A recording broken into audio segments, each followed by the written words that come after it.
Welcome to today's UPSC Economics Analysis. We'll examine a critical question. Should investors spend the trade war in India? This comprehensive analysis explores India's potential role as an investment haven during global trade conflicts.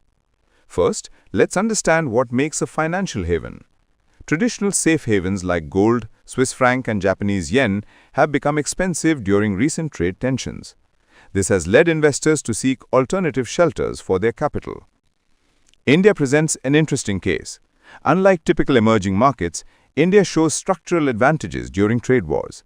The country's goods exports represent only 15% of GDP, significantly lower than export-dependent economies like Thailand at 60% or Vietnam at 85%. This domestic-oriented structure provides natural insulation from global trade disruptions. Additionally, India faces relatively lower tariff rates. The proposed tariffs are 26% for India, compared to 37% for Bangladesh and 46% for Vietnam. This tariff differential gives India a competitive advantage in the current trade environment. India's stock market performance supports this thesis. The Nifty 50 index has gained 5% since Liberation Day, while Hong Kong's Hang Seng fell 5% and Vietnam's Ho Chi Minh index dropped 8%. Most remarkably, Indian markets have shown inverse correlation with US markets over the past 6 months. Domestic economic factors further strengthen India's position. Inflation stands at 3.3%, comfortably below the 4% target, giving the central bank room for accommodative monetary policy. The monsoon forecast predicts 5% above average rainfall, promising better rural incomes and lower food prices. However, investment risks remain significant. Indian stocks trade at a 20% premium to global markets, with limited earnings growth expected this year. Middle-class debt concerns and an unsophisticated retail investor base add volatility risks.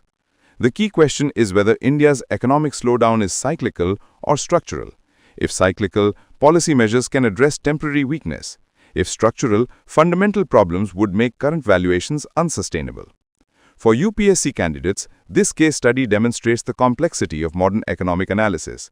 It requires understanding global trade dynamics, domestic policy space, and market valuations simultaneously. In conclusion, India may serve as a conditional haven from trade war effects, but it's not a safe-free sanctuary.